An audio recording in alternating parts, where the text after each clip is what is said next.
विनीत जय हो में आपका स्वागत है। आज तिरवा में नरेंद्र मोदी जी की रैली है। कुछ लोग हमें मिले हैं, इनसे बात करते हैं और समझते हैं कि आखिर मोदी जी के आने से क्या परिवर्तन आएगा यहाँ। आपका नाम क्या है? हमारा नाम साहब। क्या लगता है आपको, क्या परिवर्तन आएगा मोदी जी का? साहब अरे देवड़ी देवड़ी साहब मोदी की मोदी सर। हाँ हाँ, देवड़ी देवड़ी। मतलब 1.5 गुना। 1.5 गुना और 1.5 गुना। हम बाजा सुनते हैं देसी 16 साल के थे तब के। हाँ। हाँ देसी घर को जो चार दुई बाजा धरे हम कोई काम रोटीदार हम पौरी। नहीं तो आपको क्या लगता है मोदी के केवल आ जाने से क्या मतलब यहाँ के लोगों की मानसिकता बदल जाएगी? अरे चौगुनी देवड़ी तो है कलो खूना हाँ। देवड़ी। हाँ देवड़ी। आप क्या कहने वाले हैं? डॉक्टर घनश्याम सिंह सेंगर विधुना विधानसभा। हमारा कहना ये है कि माननीय मोदी जी ने पूरे भारत की तस्वीर बदल दी और आज उनके टक्कर का कोई विदेशों में भी नेता नहीं है। उनके आने से पूरा भारतवर्ष में भारतीय जनता पार्टी का और हिंदू राज हो गया है। आज उनके नाम पर इतना सैलाव जो बढ़ा है, यहाँ तिरवा आने से विधुना, औरैया, कन्नौज, छिबरामऊ, तिरवा, फरखाबाद जितनी लगी हुई कन्नौज और औरैया और इटावा की सीटें, दिव्यापुर बहुत बड़ी संख्या में जीतेंगी और उनके साथ आने से और आज उत्साह बढ़ेगा। और चलो आप क्या कहने वाले हैं? जी जी, मैं दिव्यापुर विधानसभा और विधुना से सर्वेश भदौरिया जी। आप क्या मानते हैं इनके आने से जो परिवर्तन आपको दिख रहा है, क्या लग रहा है? कार्यकर्ता बहुत मनोबल में है और माननीय मोदी जी प्रधानमंत्री जी के आने से कार्यकर्ता कम से कम 10 गुना उसका मनोबल बढ़ जाएगा और भारतीय जनता पार्टी अपनी सारी सीटों को जीतते हुए फिर पुनः एक बार रिकॉर्ड मतों से दर्ज अपनी विजय कराएगी और माननीय योगी जी के हाथों को मजबूत करेगी, माननीय प्रधानमंत्री जी के हाथों को मजबूत करेगी। ये जो इलाका है ये समाजवादी पार्टी का गढ़ कहा जाता है। क्या लगता है आपको मोदी लोकप्रिय इतने हैं कि वो सब परिवर्तित कर देंगे? समाजवादी पार्टी का गढ़ 2016 में ही ढहा दिया गया था और वो गढ़ अब खत्म हो गया बहुत पहले से, अब कहीं कुछ नहीं रह गया। उसकी नींव भी निकाल ली गई है, कार्यकर्ताओं द्वारा सब कुछ खत्म कर दिया गया। अब कोई गढ़ नहीं है, अब केवल रामराज चल रहा है, ये केवल रामराज और कुछ नहीं है।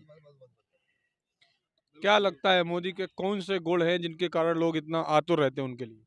राष्ट्र हित, देश हित, समाज की बात करते हैं, समाज हित की बात करते हैं। आप कहते हैं ये समाजवादी लोग हैं, समाजवादी लोग नहीं है, ये परिवारवादी है।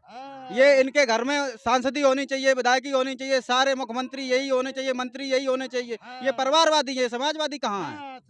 और हमें ये जनता जनार्दन पर विश्वास है कि आने वाले दिनों में और लगभग 300 प्लस का आंकड़ा देगी और ये मोदी जी का बुलडोजर फिर ये कुशासन पर चलेगा। ये पुरानी जो अभी 2017 में आपके चुनाव हुए, बहुत बड़ी लहर थी, 325 सीटें आप लोग जीते थे, उसके बावजूद कन्नौज सदर हार गए थे। अब क्या लगता है आने से कोई परिवर्तन आएगा? हाँ बिल्कुल, कन्नौज सदर फिर जीतेंगे, दोबारा इस बार जीतेंगे हम। जीते देवड़ी सभाई तो रहेगी। हाँ सब जीत। हाँ मैं शेखर चौहान इटावा से हूँ, बर्तन विधानसभा पड़ती है। छोड़ दीजिए जी। आप हमें ये बताइए चौहान जी, अभी ये घटना हुई औरैया में जिसके कारण लोग कह रहे हैं ठाकुर पूरी तरह छोड़ के जा रहा है बीजेपी। कोई घटना नहीं, ये कोई घटना तो नहीं। ये प्रोपेगेंडा है छोटे, ये कोई घटना थोड़ी कह सकते। ये बरगलाने का काम है। पूरे उत्तर प्रदेश में ठाकुर ब्राह्मण तो छोड़िए, आप जितने भी समाज के लोग हैं और तो छोड़िए, आप मुसलमान समाज के लोग भी, जो काम किया योगी जी ने, जनता जो नीचे के स्तर की जनता थी उनको आज राशन मिल रहा है, किसान सम्मान निधि मिल रही है। आज तक इतनी सरकारें थी, मैंने 20 साल के जीवन मैंने नहीं देखा कभी राशन कार्ड लोगों को नहीं बनते थे। आज घर घर इतना राशन सब कुछ पहुंचाया अच्छा होने के बावजूद मोदी को यहाँ आने की जरूरत क्यों पड़ रही है? ये तो हमारे राष्ट्रीय नेता है, प्रधानमंत्री जी, उनका आशीर्वाद देने आ रहे हैं। इसमें कौन सी बात है? हर नेता आता है, कहाँ नहीं आते हैं? हम लोगों को आशीर्वाद देने आ रहे हैं। ये चुनाव जनता लड़ रही है, नेता नहीं लड़ रहे हैं। गुंडों की दाल नहीं गलने वाली। भारतीय जनता पार्टी 300 पार करेगी, आपको बता दिया। समाजवादी कह रहे हैं गुंडई तो अब ज्यादा हो रही है। कहाँ गुंडई हो रही है? ये तो पब्लिक में पूछिए, आप जनता गांव में जाइए, आप ग्रांट में जाइए। मैं तो गांव में जा रहा हूँ, मैं एक नेता की बात करना महिलाएं बता देंगी, महिलाएं कह रही है चल्ला के हम गुंडों को दोबारा नहीं आने देंगे। ये वही गुंडे हैं जो मोटरसाइकिल छुड़ाते थे, चैन छुड़ाते थे, चलते हुए लोगों की जेब काटते थे, ये वही गुंडे हैं जी। गुंडों का नहीं दाल गलने वाली। पुनः योगी जी मुख्यमंत्री बनेंगे और बाबा जी का बिल्डोजर श्री सायल जी। प्रधानमंत्री जी के आने से लगभग 1.5 गुना हम लोगों को जो इटावा, आपके फरखाबाद, कन्नौज, औरैया, आज आसपास के जो जनपद हैं उनमें निश्चित तौर पर भारतीय जनता पार्टी मजबूत होगी और पिछले बार से लगभग 1.5 सीटें हम जीतेंगे। क्या लगता है आपको मोदी जी के आने से क्या परिवर्तन दिख रहा है यहाँ? माननीय प्रधानमंत्री जी के आज कन्नौज में आने से आसपास के जितने जनपद हैं और जितनी विधानसभा हैं उनमें एक आमूलचूल परिवर्तन आने वाला है और कार्यकर्ता का मनोबल बहुत उच्च स्तर पर पहुंचने वाला है। और मैं पूरी आशा और विश्वास के साथ कह सकता हूं कि भारतीय जनता पार्टी इस क्षेत्र की 100% सीटें जीतेगी और उत्तर प्रदेश में 300 के पार भारतीय जनता पार्टी की सरकार बनने वाली है। आपको क्या लगता है? कन्नौज सदर सीट बताइए। कन्नौज सदर सीट पे इस बार समाजवादी पार्टी का किला ढहेगा और निश्चित रूप से भारतीय जनता पार्टी के पढ़े लिखे प्रत्याशी जिनका जो कार्यकाल रहा है आईपीएस के रूप में वो बहुत अच्छा रहा है और जनता उनको चुनेगी। और इस बार उत्तर प्रदेश की विधानसभा में असीम अरोड़ जी विधायक के रूप में पहुंचेंगे। बड़े बड़े बैकवर्ड नेता यहाँ से निकल के जा रहे हैं, आप कह रहे हैं हमारी सरकार आ रही, कैसे पॉसिबल? कौन कौन से बैकवर्ड नेता जा रहे हैं? आप स्वामी प्रसाद मौर्य की बात कर रहे हैं जो खुद अपनी सीट हारने वाले हैं। उनके बारे में आप क्या कह सकते हैं? सूर्य के प्रकाश को ये प्रमाण देने की आवश्यकता नहीं है कि उसके प्रकाश में तेज है कि नहीं। स्वामी प्रसाद मौर्य अपनी जो उनका पुश्तैनी सीट थी ना वो छोड़ के दूसरी जगह से चुनाव लड़ने वाले। अरे आपके विधायक रहे विधूना के, वो भी तो पार्टी छोड़ के भाग गए। अरे वो पार्टी छोड़ के भाग गए ना, विधूना के विधायक ने अपना काम किया नहीं और जनता उनसे नाराज थी। वो खुद जानते थे कि भारतीय जनता पार्टी मेरा टिकट काट देगी और वो दूसरी पार्टी में चले गए। अरे जब उनकी पुत्री को टिकट दे दिया, आप कह रहे हैं उनका टिकट काट देती। उनकी पुत्री युवा चेहरा है, पढ़ी लिखी प्रत्याशी है, महिला है, इसलिए भारतीय जनता पार्टी ने उनको टिकट दिया है और वो भी जीतकर सदन में जाएगी। शायद आप क्या कहना चाह रहे हैं? हम ये कहना चाह रहे हैं मौर्या से आए, अपना दल के नेता हैं, हम इनके समर्थन में आए हैं और अब की बार बीजेपी सरकार, अब की बार ज़्यादा सीटें बढ़ेंगी। क्यों? सपा सरकार से कोई नहीं चाहता है, ये अलगाववादी सरकार है, ये जो है अराजक तत्वों को बढ़ावा देती है। लोग कह रहे हैं औरैया की 3 सीटें आप हार रहे। हम कह रहे हैं हम जीत रहे, कहने से क्या होता है? रिजल्ट आएगा वो तो आगे, कहने से कुछ शुरू होता है।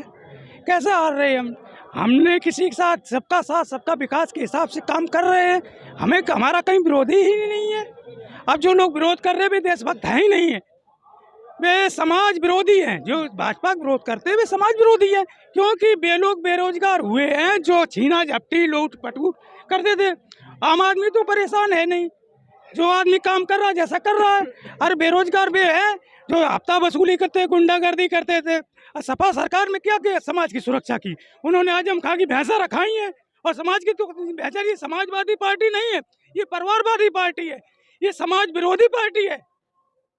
और मोदी के आने पे हमारे औरैया जिला, इटावा, फरखाबाद सारी सीटें हम लोग जीत रहे हैं बीजेपी के और पूर्ण बहुमत से सरकार बनेगी बाबा जी की। इतना विश्वास में कैसे लग रहे हैं? समाजवादी कह रहे हैं आपको उखाड़ के फेंक देंगे। अरे समाजवादी कहीं कुछ है ही नहीं भाई साहब, गुंडा है, चोर हैं, लफंगे हैं, यही उनका काम है। बेरोजगार वही हुए हैं जिनको आज चोरी करने की नहीं मिल रही, भैंस, ट्रैक्टर, मोटरसाइकिल, हमारी बहन बेटियों की बाला, कुंडल, जंजीर नहीं छीनने को मिल रही है। योगी सरकार में बहुत कार्य में सब शासन प्रशासन चल रहा है, कहीं कोई दिक्कत नहीं है। समाज में गरीब और अमीर आराम से बहू बेटी घर में सुरक्षित है, चाहे 12 बजे रात के साहब आए, बहू बेटी हमारी घर पे सुरक्षित आएगी, चाहे वो 50,000 का जेवर पहने हो चाहे 10,000 का पहने हो। बहुत बहुत धन्यवाद।